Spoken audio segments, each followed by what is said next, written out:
রাজ্য ও দেশের পাশাপাশি এবার আমরা চলে যাব একটু বিদেশের খবরে, মানে বাংলাদেশ। আমাদের প্রতিবেশী রাষ্ট্র বাংলাদেশের কুমিল্লা জেলার খবরে এবার আমরা চলে যাব। যেটা জানা যাচ্ছে যে প্রার্থী বাছাইয়ের জন্য যে 4 জনের মনোনয়নপত্র জমা হয়েছিল তাকে বৈধ বলে ঘোষণা করা হয়েছে।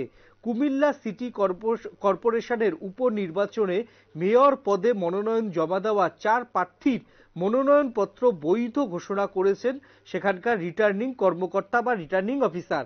আজ বৃহস্পতিবার কুমিল্লা আঞ্চলিক নির্বাচন কার্যালয়ের সম্মেলন কক্ষে মনোনয়নপত্র বাছাই করেন রিটার্নিং কর্মকর্তা মোহাম্মদ ফারাদ হোসেন। এই সময় 3 জন প্রার্থী ও 1 জন প্রার্থীর প্রতিনিধি উপস্থিত ছিলেন।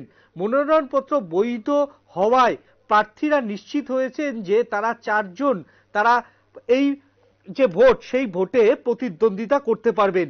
এই বিষয়ে কি বলছেন সংশ্লিষ্টরা, আসুন দেখে নিই। ওনার মনোনয়নপত্র বৈধ ঘোষণা করা হলো। জনাব মোহাম্মদ নিজামুদ্দিন, ওনার মনোনয়নপত্র বৈধ ঘোষণা করা হয়েছে। জনাব তাহসিন বাহার, ওনার মনোনয়নপত্রটা বৈধ ঘোষণা করা হয়েছে। জনাব নুরুর রহমান মাহমুদ তানিম, ওনার মনোনয়নপত্রটাও বৈধ। অর্থাৎ 4 জন প্রার্থীর 4 জনই বৈধ। আপনারা এখন বৈধতার বিরুদ্ধেও যদি কেউ আপিল করতে চান, আমাদের এখানে সার্টিফাইড কপির জন্য আবেদন করবেন। 25 টাকার কোর্ট ফি আলাদা, আর 100 টাকার কোর্ট ফি দিয়ে আবেদন করে সার্টিফাইড কপি নিতে পারেন। করে আমরা শুনছিলাম সংশ্লিষ্টরা কি বলছে।